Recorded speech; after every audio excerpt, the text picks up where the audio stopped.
Hello student, good morning student. V academy Graviton classes पे एक बार फिर से आपका स्वागत है। ख़राब स्वास्थ्य के कारण मैं थोड़ा सा बीच में एक हफ्ते आ नहीं पाया, पर आज हम फिर से आ चुके हैं और केमिकल बॉन्डिंग को जहाँ से छोड़ा सा वहाँ से शुरू करते हैं। स्टूडेंट, मैं डिस्कस कर रहा था अबाउट कोवेलेंसी। मैंने बताया था कि कोवेलेंसी क्या होता है। Number of covalent bond formation, number of covalent bond formation, number of covalent bond formation, number of covalent bond formation. कोई भी एलिमेंट जितने कोवलेंट बॉन्ड बनाता है वो उसकी कोवेलेंसी होती है। जैसे carbon, 4 carbon form 4 covalent bond generally, 4 covalent bond generally.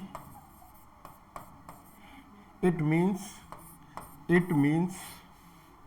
its covalency is 4. Covalency of carbon is 4. Covalency of carbon is 4. If I would like to say nitrogen form करता है 3 bond, जैसे कि NH3 3 कोवलेंट बॉन्ड बना रहा है, तो generally nitrogen की जो कोवेलेंसी है वो 3 है। जनरली जो कोवेलेंसी ऑफ नाइट्रोजन है, कोवेलेंसी ऑफ नाइट्रोजन 3 है। स्टूडेंट, वो एक अलग बात है कि मैक्सिमम कोवेलेंसी सेकेंड पीरियड वालों की 4 हो सकती है। कैसे कैसे कैसे? जैसे कि अगर मैं नाइट्रोजन को लूँ अमोनिया के अंदर, तो नाइट्रोजन अमोनिया में 3 कोवलेंट बॉन्ड बना रहा है, 3 कोवलेंट बॉन्ड बना रहा है। तो ये तो पक्की बात है कि नाइट्रोजन की जनरल कोवेलेंसी 3 हो गई। लेकिन आप सब जानते हैं कि नाइट्रोजन सेकेंड पीरियड का एलिमेंट है और इसके आउटर मोस्ट सेल में 5 इलेक्ट्रॉन होते हैं, तो इसके पास एक लोन पेयर भी है। अब लोन पेयर है तो ये H+ से क्या कर सकता है, कंबाइन कर सकता है, और H+ से कंबाइन करने के बाद ये क्या बना सकता है, ये NH4+ बना सकता है।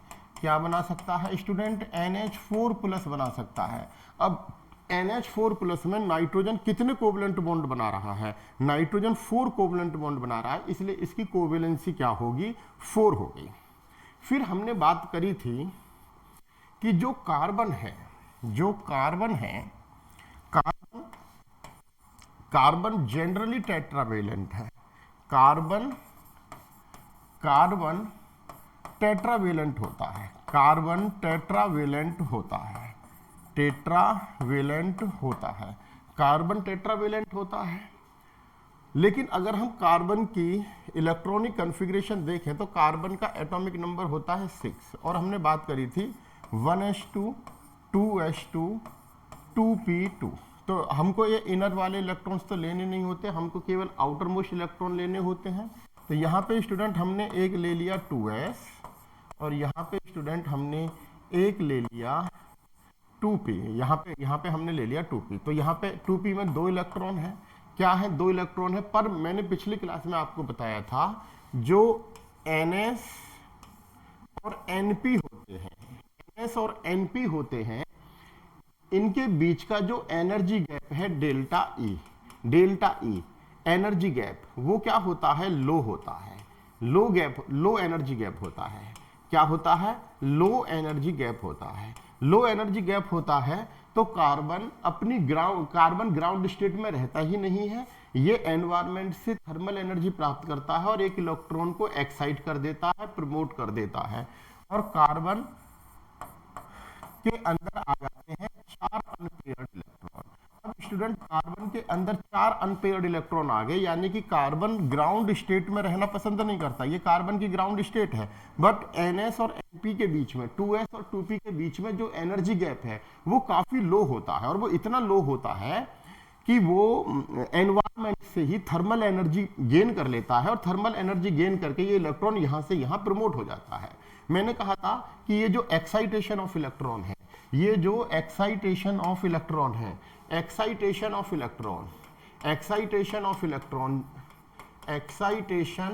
और promotion of electron promotion of electron, promotion of electron student, ये एक एंडरजोनिक फिनोमिना है। ये कौन सा फिनोमिना है? एंडरजोनिक फिनोमिना है। क्या कौन सा फिनोमिना है? एंडरजोनिक फिनोमिना है। और एंडरजोनिक फिनोमिना का मतलब होता है, एंडरजोनिक का मतलब होता है कि उस प्रोसेस में एनर्जी रिक्वायर्ड होती है, उस प्रोसेस में एनर्जी रिक्वायर्ड होती है।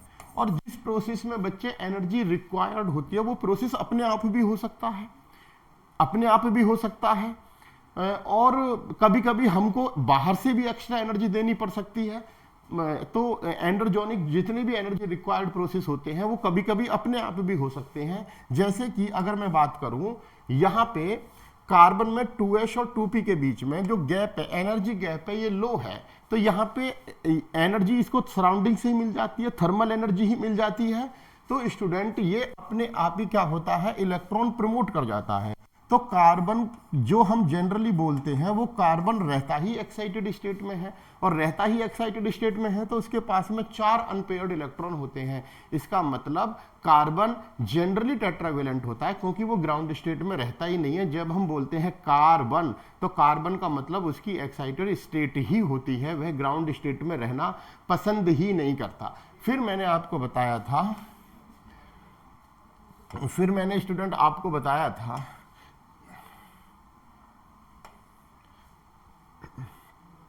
ठीक है।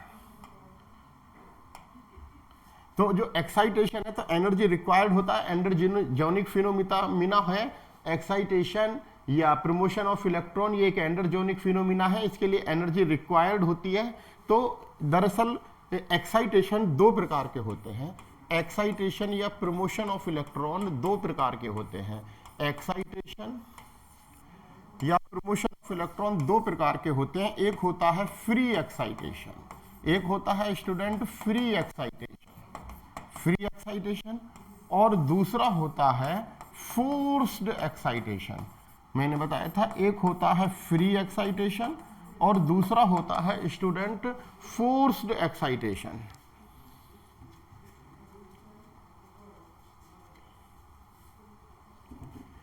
फोर्स्ड एक्साइटेशन, NS और NP के बीच में ये जो एनर्जी गैप है, एनर्जी गैप है, energy gap, energy gap, energy gap, ये जो एनर्जी गैप है, ये जो एनर्जी गैप है, ये लो क्या है, लो एनर्जी गैप है। तो यहां पे ये एक्साइटेशन अपने आप ही हो जाएगा, अपने आप ही हो जाएगा, तो हम इसे बोलते हैं फ्री एक्साइटेशन। और दूसरा होता है फोर्स्ड एक्साइटेशन, दूसरा होता है स्टूडेंट फोर्स्ड एक्साइटेशन। यदि हम फोर्स्ड एक्साइटेशन की बात करें, फोर्स्ड एक्साइटेशन की बात करें,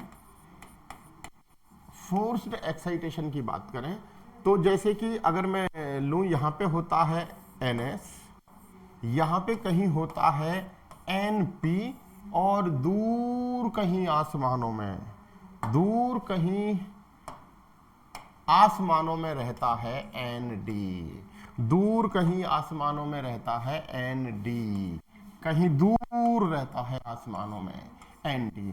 तो स्टूडेंट ये जो NS और ND का गैप है ये टू लार्ज है, ये क्या है, टू लार्ज एनर्जी गैप है। ये जो गैप है ये टू लार्ज है, टू लार्ज एनर्जी गैप है, टू लार्ज एनर्जी गैप है। और ये जो NP और ND के बीच का जो गैप है ये भी टू लार्ज एनर्जी गैप है, ये भी क्या है student, too large energy gap है।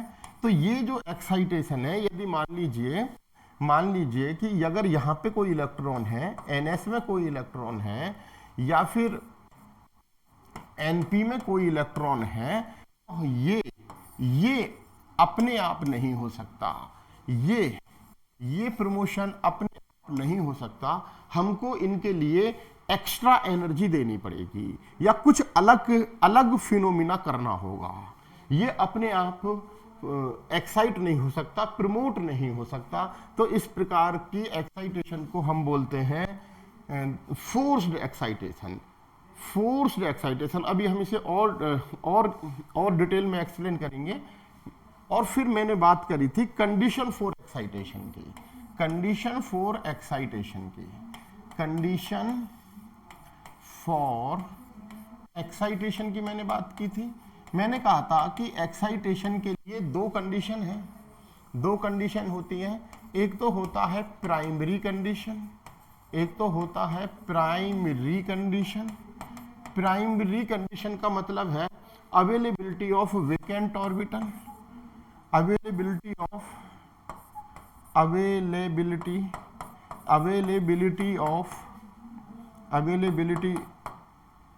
Of low availability of low lying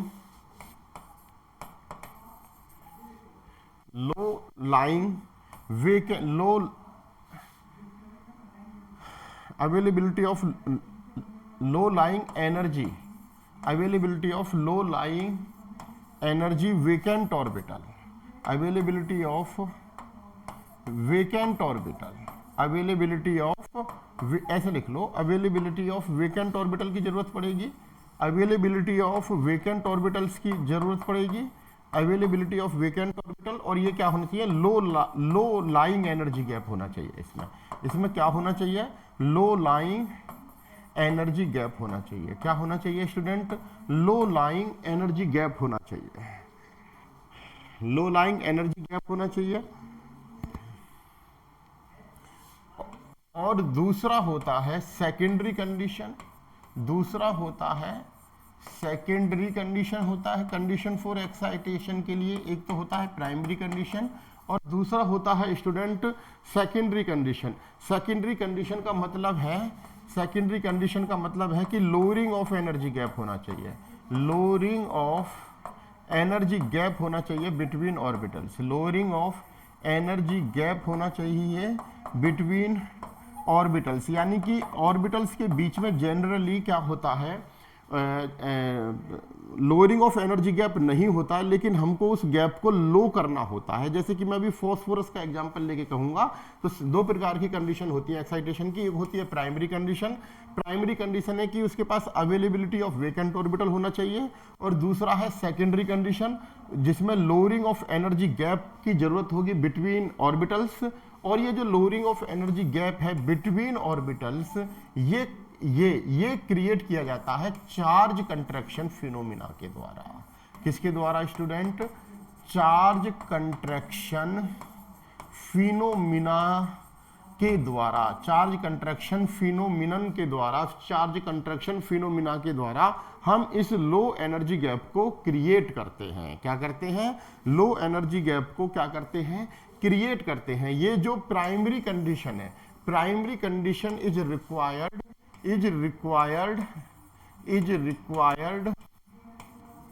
for free excitation, primary condition is required for free excitation. Student अगर मैं कार्बन की बात करूं तो कार्बन में क्या होता है, कार्बन में 2s होता है और यहाँ पे क्या रहता है, 2p रहता है। लेकिन यहाँ से एक इलेक्ट्रॉन को प्रमोट करना, यहाँ से एक इलेक्ट्रॉन को प्रमोट करना अपने आप है, क्योंकि बस एक वेकेंट ऑर्बिटल चाहिए। तो देखो यहाँ पे एक वेकेंट ऑर्बिटल है, तो free excitation required only primary condition. लेकिन सेकेंडरी कंडीशन के लिए क्या है, सेकेंडरी कंडीशन ये it is required by forced condition, यानी कि फोर्स्ड एक्साइटेशन को ये रिक्वायर्ड होता है secondary condition. Forced excitation required both primary condition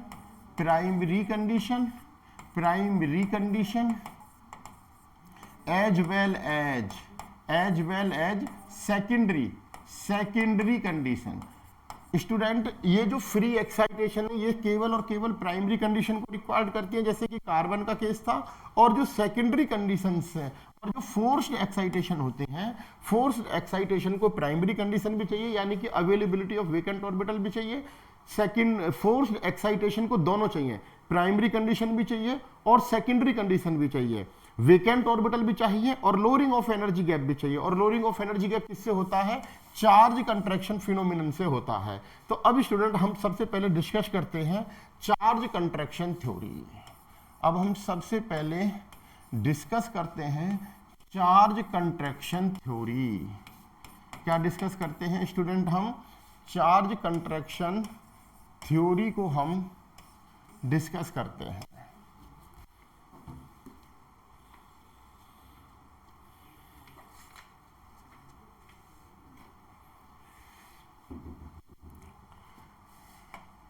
या ऐसे करिए स्टूडेंट, एक थ्योरी होती है जिसका नाम होता है कंट्रैक्शन थ्योरी। क्या होती है?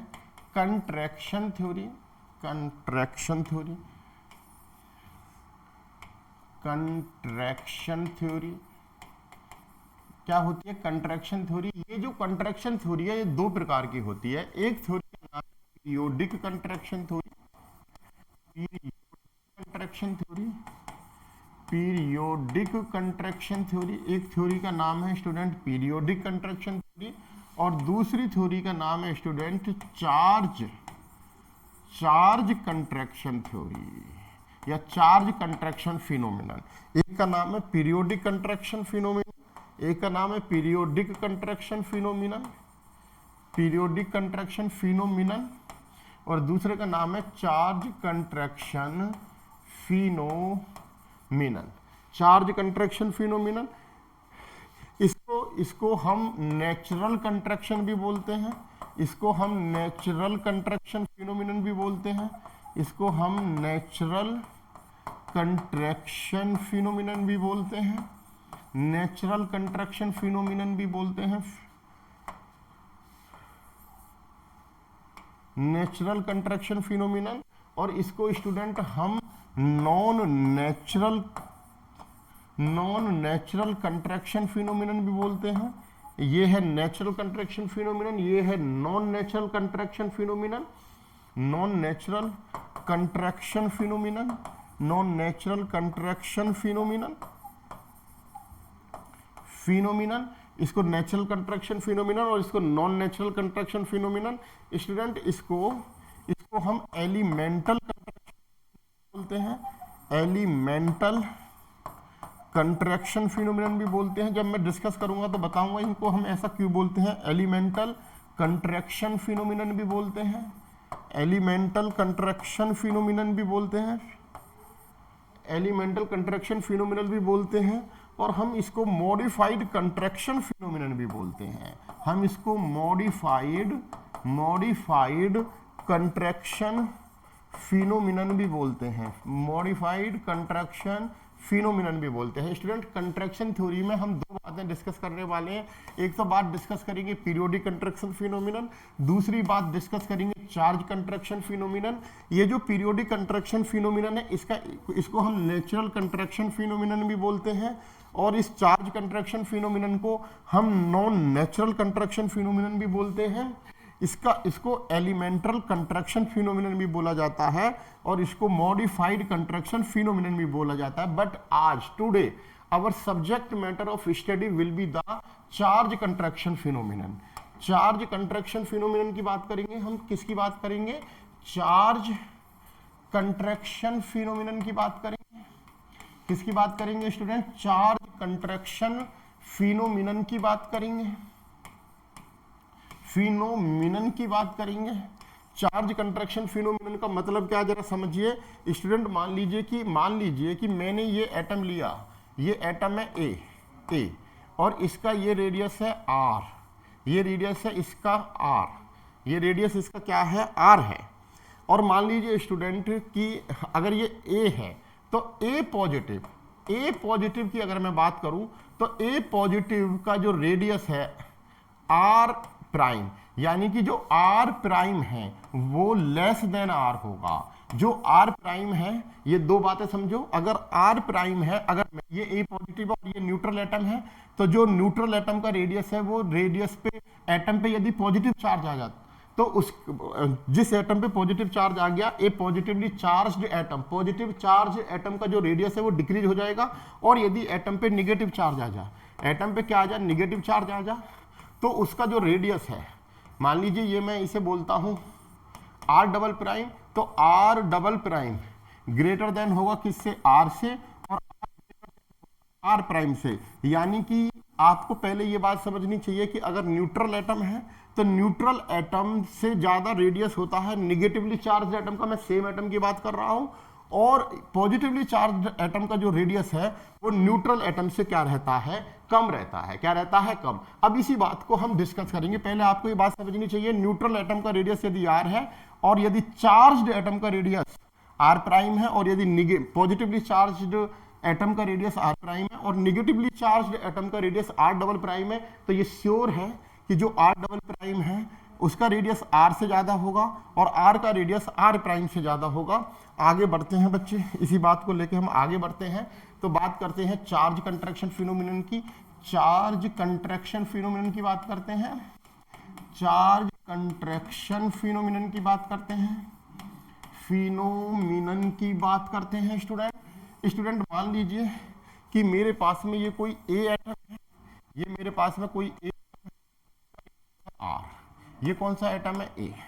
और मान लीजिए स्टूडेंट कि मेरे पास कोई एटम है ए प्लस, कौन सा एटम है, ए प्लस। तो मैंने अभी बताया कि इसका जो रेडियस है आर प्राइम वो क्या होगा, लेस होगा। तो देखो स्टूडेंट, यहाँ पे मान लीजिए जैसे कि ये न्यूक्लियस है, ये न्यूक्लियस है, तो न्यूक्लियस है, तो यहाँ पे कहीं ना कहीं क्या होगा, NS होगा, और यहाँ पे कहीं ना कहीं क्या होगा स्टूडेंट, NP होगा, और कहीं दूर, बहुत दूर कहीं ब्रह्मांड में आपको यहाँ पे मिलेगा कौन, यहाँ पे मिलेगा कौन मिलेगा, ND मिलेगा। क्या मिलेगा बच्चे, ND मिलेगा। अब जैसे ही एक ही खोपड़ी पे पॉजिटिव चार्ज आया, एक ही खोपड़ी पे पॉजिटिव चार्ज आया, जो न्यूट्रल एटम ए था, और उस पे एक पॉजिटिव चार्ज आ गया, तो सीधी सी बात है इस पॉजिटिव चार्ज का क्या हो गया, जेड इफेक्टिव बढ़ गया।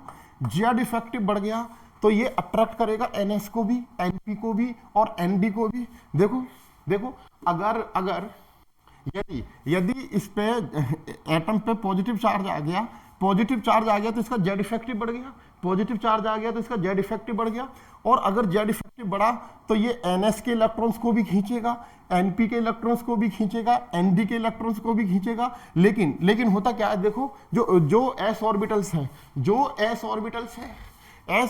हैं वे स्फेरिकल इन नेचर होते हैं।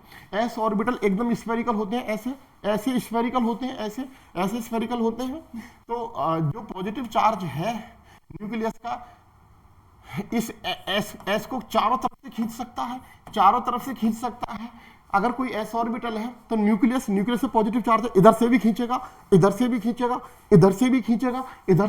चारों दिशाओं से, चारों तरफ से खींचेगा, तो s ऑर्बिटल ज्यादा अट्रैक्ट होगा, उससे कम अट्रैक्ट होगा p ऑर्बिटल, और सबसे कम जो अट्रैक्ट होगा वो d होगा, क्योंकि d ऑर्बिटल से डिफ्यूज्ड होते हैं। d ऑर्बिटल्स कैसे होते हैं, डिफ्यूज्ड होते हैं। ये डबल डंबल शेप के होते हैं, तो जो d ऑर्बिटल्स हैं वो सबसे लेस अट्रैक्ट होंगे। d ऑर्बिटल्स स्टूडेंट सबसे लेस अट्रैक्ट होंगे, लेकिन सबसे ज्यादा अट्रैक्ट कौन होगा, NS। अब जरा समझिए, यानी कि मैं कहूंगा कि अट्रैक्ट NS, जितने ज्यादा एरो उतना ज्यादा वो अट्रैक्ट होगा। और मैं कहूंगा कि p ऑर्बिटल्स बहुत कम अट्रैक्ट होंगे, और जो d ऑर्बिटल्स हैं ये सबसे कम अट्रैक्ट होंगे। यानी कि जेड इफेक्टिव सबसे ज्यादा किस पे लगेगा, S पे, फिर P पे, फिर D पे। अब स्टूडेंट ये बात तो सही है कि S ऑर्बिटल पे सबसे ज्यादा अट्रैक्शन लगेगा न्यूक्लियस का, लेकिन S ऑर्बिटल सबसे कम कंट्रैक्ट होगा और सबसे ज्यादा कंट्रैक्ट हो जाएगा D ऑर्बिटल। ये कैसे सर ये कैसे न्यूक्लियस का जो पॉजिटिव चार्ज जेड इफेक्टिव सबसे ज्यादा लग तो S में रहा है, क्योंकि वो स्फेरिकल होता है, लेकिन कंट्रैक्ट सबसे ज्यादा D होंगे। वो कैसे, वो ऐसे कि यहाँ पे NS है, तो यहाँ पे कहीं ना कहीं N-1 भी होगा। कौन होगा, N-1 भी होगा, N-1 सेल होगा, और N-1 सेल में S और P में भी इलेक्ट्रॉन होंगे, तो अब ये s ऑर्बिटल अट्रैक्ट होगा, लेकिन इसमें इलेक्ट्रॉन है और फिर वो इन इलेक्ट्रॉन्स को रिपेल करेंगे। क्या करेंगे स्टूडेंट? रिपेल करेंगे। यानी कि attraction of nucleus is counter balanced by the repulsion of penultimate electrons. यानी कि मैं क्या कह रहा हूं? s ऑर्बिटल को जरा समझो। मैं क्या कह रहा हूं? s orbital feel more attraction feel more attraction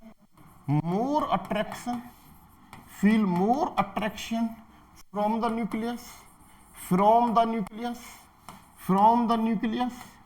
nucleus but this attraction but this attraction is counterbalanced. This attraction is counterbalanced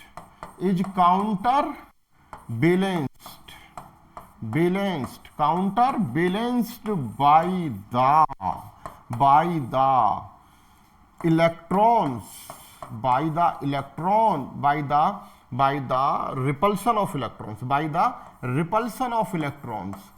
the repulsion of electrons present in the penultimate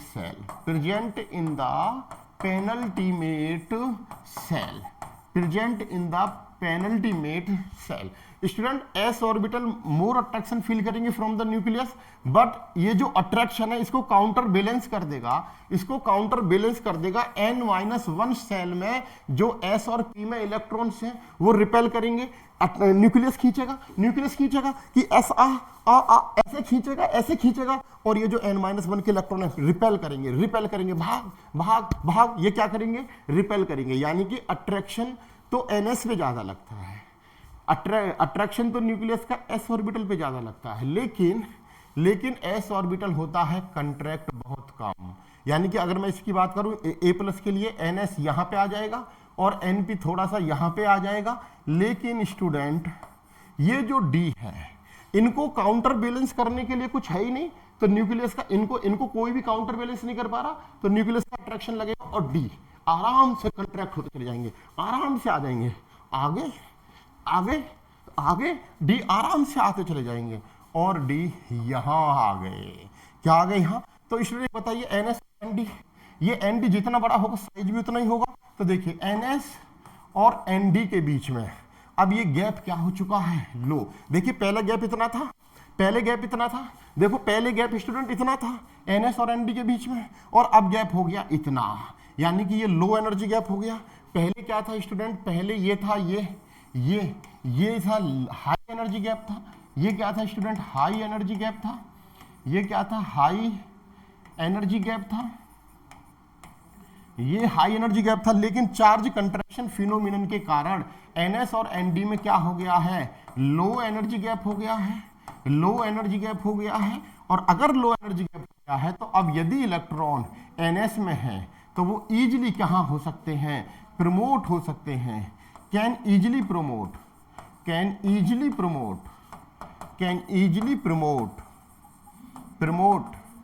to d orbitals.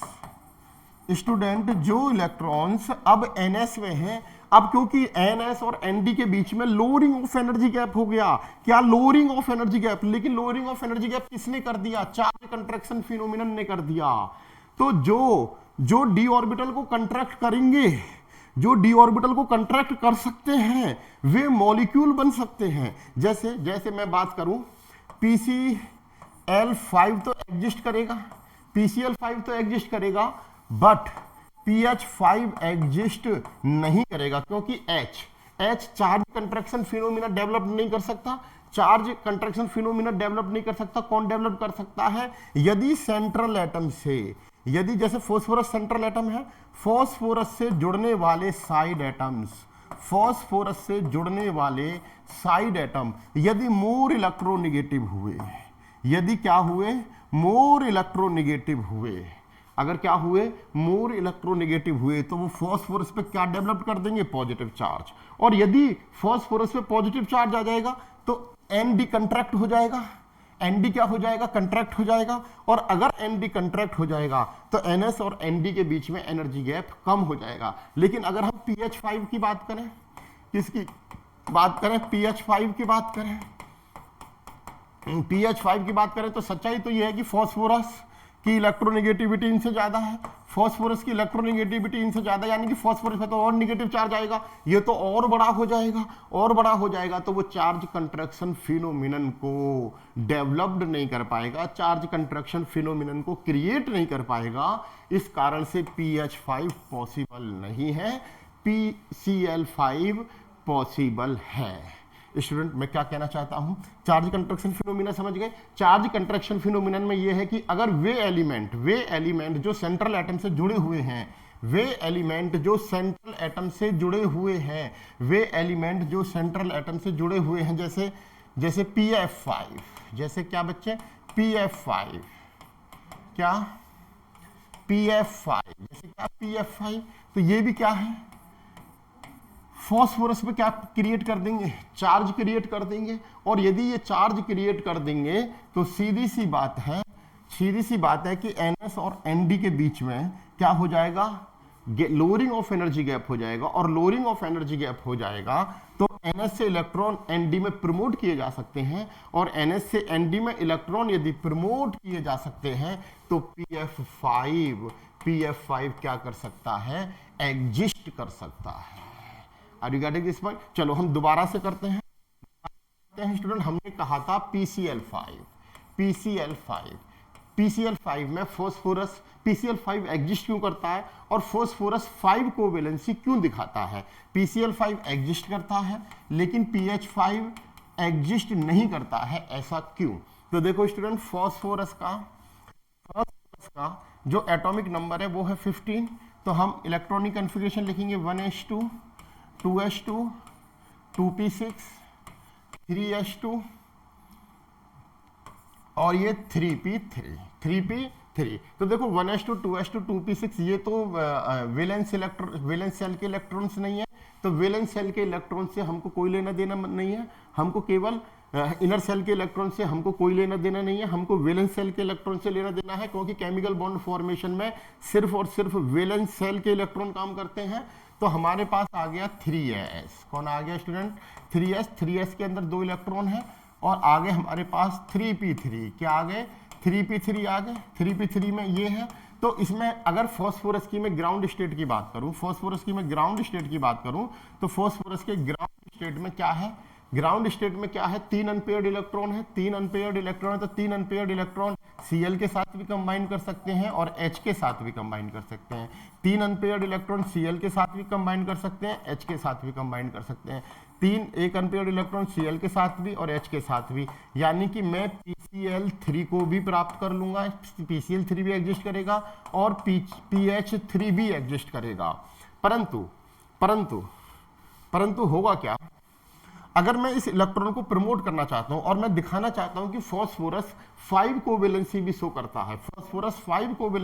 करता है, अगर मैं ये बात करूं तो मैंने देखा फास्फोरस का जो ग्राउंड स्टेट है, ग्राउंड स्टेट में 3s में 2 इलेक्ट्रॉन है। 3s में कितने इलेक्ट्रॉन है? 2 इलेक्ट्रॉन है, और 1 इलेक्ट्रॉन ये है। अब मैं चाहता हूं कि PH5 बन जाए। क्या बन जाए? PH5 बन जाए। तो यहाँ पे इसके d ऑर्बिटल्स भी होंगे। क्या होंगे स्टूडेंट? d ऑर्बिटल्स भी होंगे। लेकिन PH5 की दशा क्या है? PH H H H H। PH5 P और इलेक्ट्रोनेगेटिव है, और फास्फोरस H से भी ज्यादा इलेक्ट्रोनेगेटिव है, तो इसमें कैसा चार्ज आ जाएगा? नेगेटिव। और अगर नेगेटिव चार्ज आएगा तो इसमें चार्ज कंट्रैक्शन फिनोमिना नहीं लग सकता, और यहाँ पे ये वाला प्रमोशन इलेक्ट्रॉन नहीं हो सकता, क्योंकि ये NS और ND गैप, NS और ND गैप टू लार्ज हो चुके हैं। NS और ND गैप टू लार्ज है, NS ND गैप ये टू लार्ज है, देयरफॉर PH5 नहीं बन सकता है, PH5 विल नॉट एग्जिस्ट। लेकिन अगर हम बात करें PCl5 की, किसकी बात करें? PCl5 की, तो फास्फोरस के ग्राउंड स्टेट में क्या है? ये है 3s2, और यहाँ पे क्या है स्टूडेंट? यहाँ पे 3p3 है, ये हो गया। लेकिन अगर हम बात करें PCl5 की, तो अगर हम बात करते हैं किसकी, PCl5 की, तो देखो स्टूडेंट, अगर मैं PCl5 को लाऊं तो एक Cl यहाँ, एक Cl यहाँ, एक Cl यहाँ, एक Cl यहाँ, एक Cl यहाँ, तो Cl मोर इलेक्ट्रोनेगेटिव है, इलेक्ट्रॉन खींचेगा, Cl मोर इलेक्ट्रोनेगेटिव है, इलेक्ट्रॉन खींचेगा, इलेक्ट्रॉन, तो इस पे क्या आ जाएगा, पॉजिटिव चार्ज आ जाएगा, इसमें फॉस्फोरस पे क्या आ जाएगा, पॉजिटिव चार्ज आ जाएगा। और जहां फॉस्फोरस पे पॉजिटिव चार्ज आया, जहां फॉस्फोरस पे कैसा चार्ज आया, पॉजिटिव चार्ज आया, तो ये डी ऑर्बिटल कंट्रैक्ट हो जाएंगे, डी ऑर्बिटल कंट्रैक्ट हो जाएंगे। जो पहले NS और ND में लार्ज गैप था, वहां पे ये प्रमोशन नहीं हो सकता था, लेकिन जब ये कंट्रैक्ट हो गए तो ये लोअर एनर्जी गैप हो गया। और अगर स्टूडेंट ये लोअर एनर्जी गैप हो गया,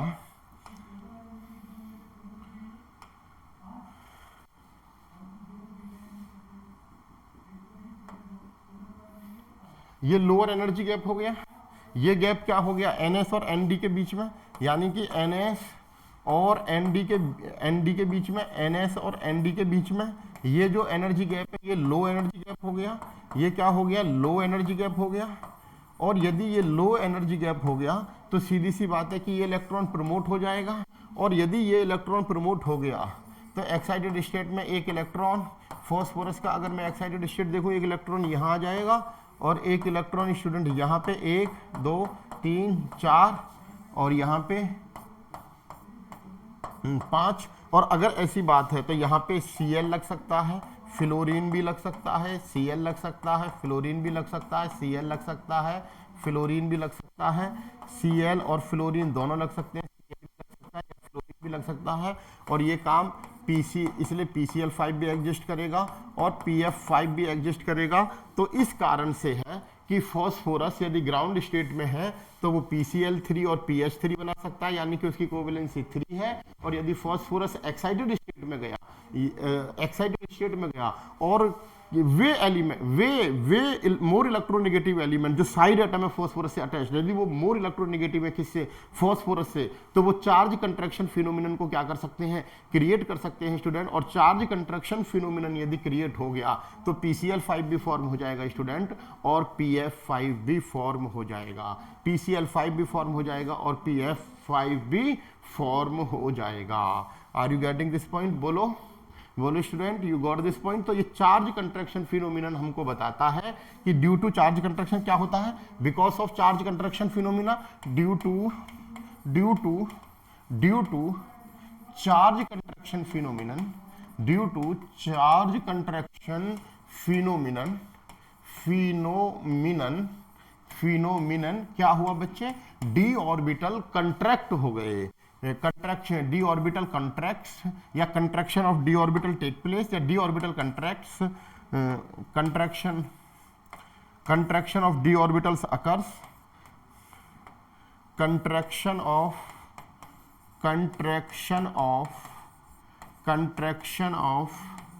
डी ऑर्बिटल्स अकर्स। और स्टूडेंट यदि डी ऑर्बिटल का कंट्रैक्शन होता है, तो contraction of d orbital occurs, यदि डी ऑर्बिटल का कंट्रैक्शन होता है तो energy gap between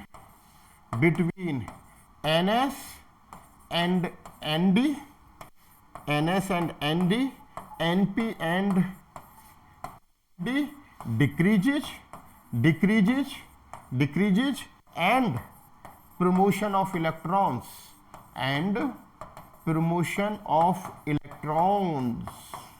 become feasible.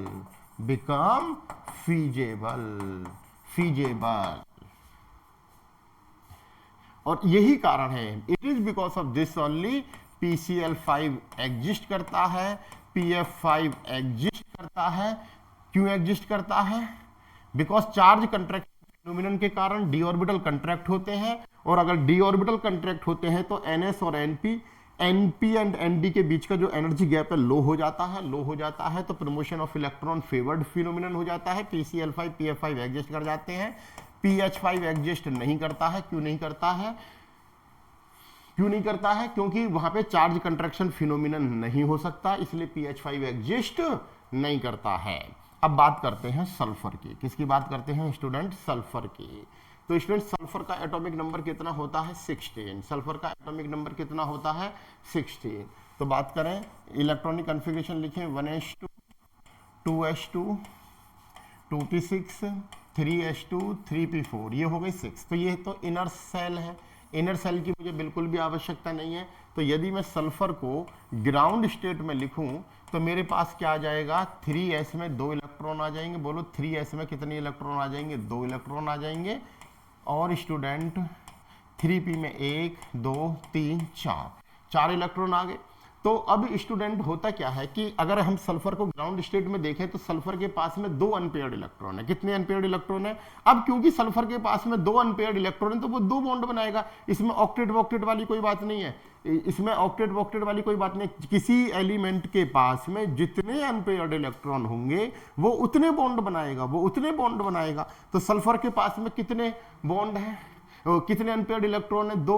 और ये किस में है ग्राउंड स्टेट में है। अब क्योंकि ग्राउंड स्टेट में किसी प्रमोशन ऑफ इलेक्ट्रॉन की तो बात ही नहीं है तो यहाँ इससे एफ बी जुड़ सकता है और एच बी जुड़ सकता है, यहाँ इससे एफ बी जुड़ सकता है और एच बी जुड़ सकता है। यानी कि मैं कह सकता हूं कि ग्राउंड स्टेट के कारण H2S भी एग्जिस्ट करेगा और स्टूडेंट SF2 भी एग्जिस्ट करेगा, SF2 भी एग्जिस्ट करेगा। लेकिन अगर मैं सल्फर की फर्स्ट एक्साइटेड स्टेट लिखूं, क्या फर्स्ट एक्साइटेड स्टेट, सल्फर की मैं फर्स्ट एक्साइटेड स्टेट लिखूं, अगर मैं फर्स्ट एक्साइटेड स्टेट लिखता हूं तो आप जानते हो, चलो बात करते हैं कि यहां पे ये है,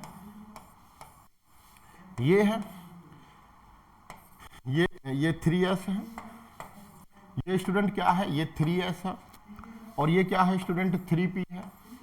और स्टूडेंट यहाँ पे क्या है 3d है। तो यहाँ पे 1 2 3 4, अब क्या है ये एक इलेक्ट्रॉन को क्या कर सकता है प्रमोट कर सकता है। और जब एक इलेक्ट्रॉन को प्रमोट कर सकता है तो यहाँ पे 1 2 3 और कितने इलेक्ट्रॉन आ जाएंगे बोलिए स्टूडेंट,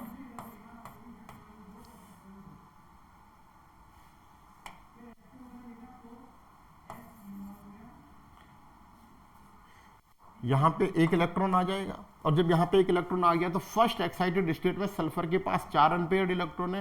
क्योंकि सल्फर के पास 4 अनपेयर्ड इलेक्ट्रॉन है तो इसलिए 4 बॉन्ड बनाएगा और यहाँ पे सिर्फ और सिर्फ एफ आ सकते हैं। कौन आ सकते हैं? एफ आ सकते हैं, एफ आ सकते हैं, एफ आ सकते हैं। यानी कि यहाँ पे SF4 एग्जिस्ट कर जाएगा। क्यों एग्जिस्ट कर जाएगा? क्योंकि S है। अगर मैंने F लगाया, क्या लगाया स्टूडेंट, F लगाया, F लगाया, F लगाया, F मोर इलेक्ट्रोनेगेटिव है, मोर इलेक्ट्रोनेगेटिव के कारण इलेक्ट्रॉन खींचेगा तो इस पर कैसा चार्ज आ जाएगा, पॉजिटिव चार्ज आ जाएगा।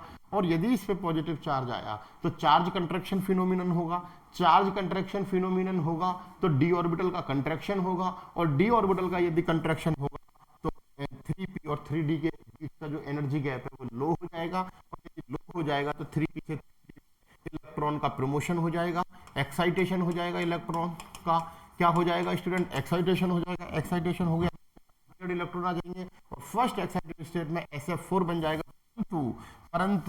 परंतु ये काम SH4 नहीं कर सकता, इसलिए ये एग्जिस्ट नहीं करेगा क्योंकि H सल्फर से लेस इलेक्ट्रोनेगेटिव है, वो चार्ज कंट्रैक्शन की कंडीशन क्रिएट नहीं कर सकता, चार्ज कंट्रैक्शन फिनोमिनन क्रिएट नहीं कर सकता है। इसलिए वो है सिर्फ और वो एग्जिस्ट ही नहीं करेगा, SH4 एग्जिस्ट नहीं करेगा। अभी हम बात कर सकते हैं सल्फर की सेकंड एक्साइटेड स्टेट भी बन सकती है। सल्फर की यदि हम सेकंड एक्साइटेड स्टेट की बात करें तो हमने देखा कि सेकंड एक्साइटेड स्टेट में क्या होगा स्टूडेंट, सेकंड एक्साइटेड स्टेट में ये इलेक्ट्रॉन भी क्या हो जाएगा, एक्साइट हो जाएगा NS और ND से। NS और ND के बीच में भी क्या हो जाएगा, एक्साइटेशन ऑफ इलेक्ट्रॉन हो जाएगा। और यदि NS और ND के बीच में एक्साइटेशन ऑफ इलेक्ट्रॉन हुआ तो यहाँ पे 3s में 1 इलेक्ट्रॉन अनपेयर्ड और 3p में स्टूडेंट 1 2 3 इलेक्ट्रॉन अनपेयर्ड हो जाएंगे। और स्टूडेंट 3d में 1 अनपेयर्ड इलेक्ट्रॉन होगा। और यदि 3d में 1 अनपेयर्ड इलेक्ट्रॉन होगा तो स्टूडेंट अब टोटल कुल मिला के कितने इलेक्ट्रॉन हो गए अनपेयर्ड, 6 अनपेयर्ड इलेक्ट्रॉन हो गए, 1 2 3 4 5। अच्छा एक और देखिए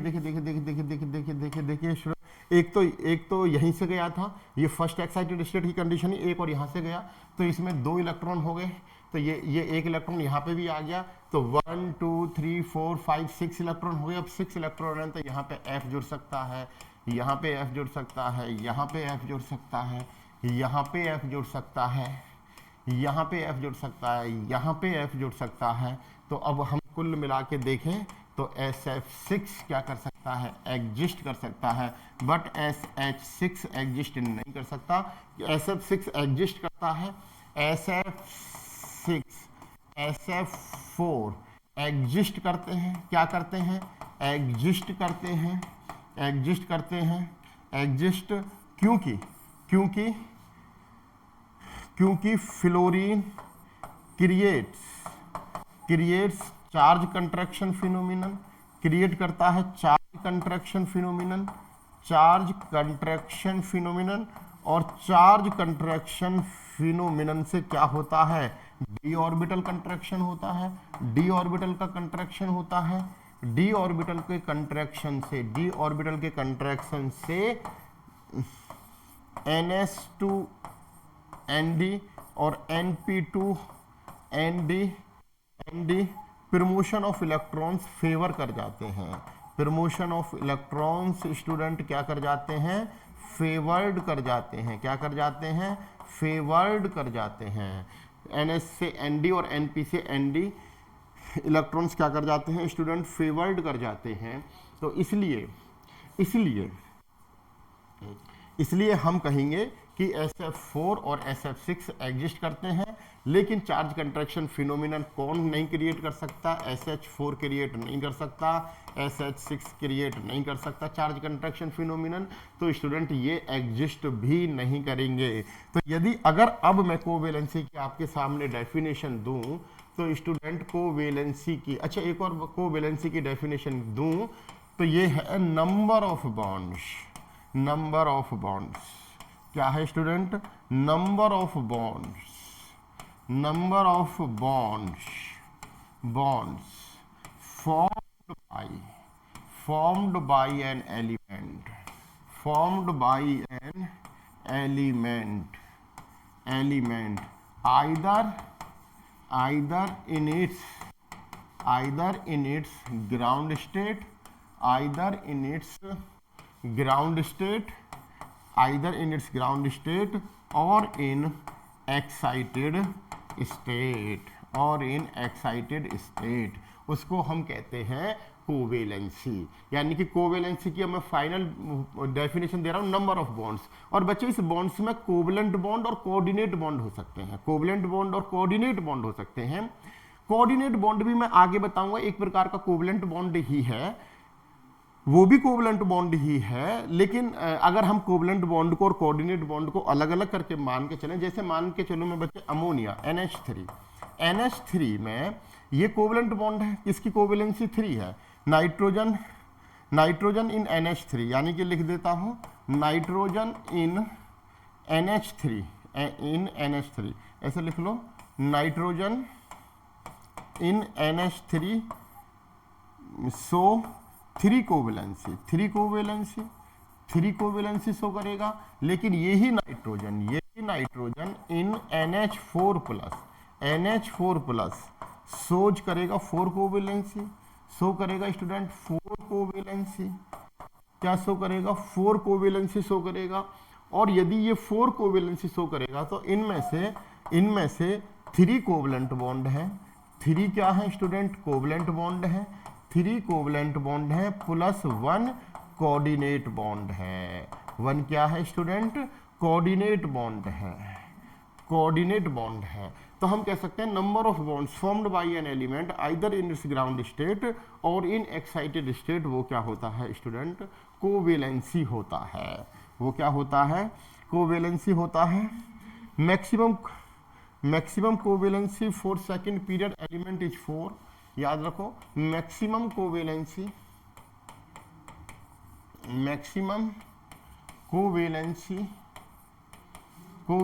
for second period element, maximum covalency for second period element is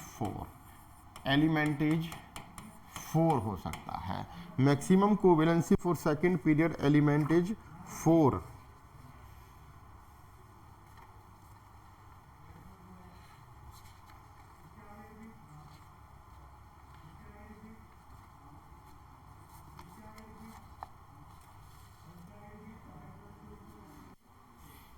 और student maximum covalency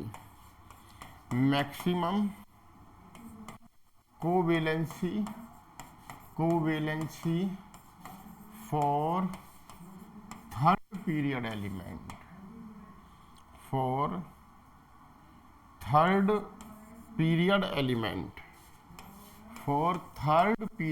element is 7। 6 नहीं है बच्चे, 7 है। क्या है? 7 है। और मैं ये कह सकता हूं, यहां पे एक पॉइंट और लिख सकते हैं आप, maximum coordination number for second period element is 4। और यहां पे maximum covalency for third period element is 7, but maximum coordination number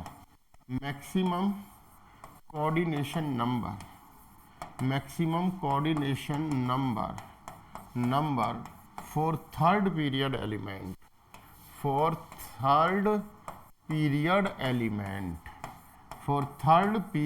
element is 6। जैसे बच्चे मैं बात करूं ClO4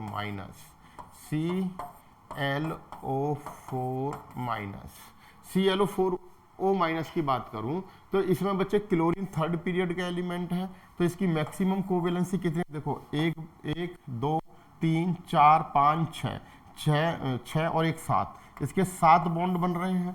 7 बॉन्ड बन रहे हैं तो मैक्सिमम कोवेलेंसी कितनी है? तो कोवेलेंसी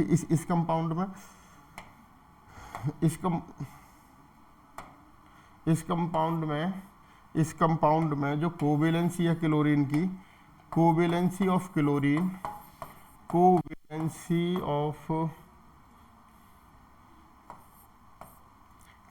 वो कितनी है स्टूडेंट? कोवेलेंसी ऑफ क्लोरीन है 7, लेकिन इसका कोऑर्डिनेशन नंबर इसमें कितना है? कोऑर्डिनेशन नंबर कितना है स्टूडेंट? 4 है। लेकिन यदि हम SF6 की बात करें, किसकी बात करें? SF6 की, यहाँ कोवेलेंसी सल्फर की कितनी है? कोवेलेंसी ऑफ सल्फर है कितनी? 6, लेकिन यहाँ कोऑर्डिनेशन नंबर कितना है सल्फर का? 6 है। यानी कि जो मैक्सिमम कोऑर्डिनेशन नंबर है थर्ड पीरियड के एलिमेंट का वो कितना हो सकता है? 6 हो सकता है। और जो मैक्सिमम कोवेलेंसी है वो थर्ड पीरियड एलिमेंट की वो कितनी हो सकती है? 7 हो सकती है। स्टूडेंट कल आखिरी क्लास में कल हम और कुछ डिस्कस करेंगे, जिसमें हम हेलोजेंस की और जीनॉन की जीनॉन के लिए कोवेलेंसी देखेंगे। उसके बाद कोवेलेंसी फिनिश्ड हो जाएगा, तो लुईस ऑक्टेट रूल के बाद कोवेलेंसी के बाद में हम आएंगे किसके तरफ? वैलेंस बॉन्ड थ्योरी की तरफ चलेंगे। दरअसल कोवेलेंसी ये तो बता देती है कि कितने बॉन्ड बनेंगे, लेकिन वो सिग्मा बॉन्ड और पाई बॉन्ड के विषय में नहीं बता पाती, यानी कि कौन से बॉन्ड बनेंगे ये नहीं बता पाती। तो इस बात को कौन बताएगा? वैलेंस बॉन्ड थ्योरी बताएगी। तो हम अगली क्लास में वैलेंस बॉन्ड थ्योरी को बनेंगे। टिल देन स्टूडेंट, जय हिंद, जय Shri Ram, God bless you all.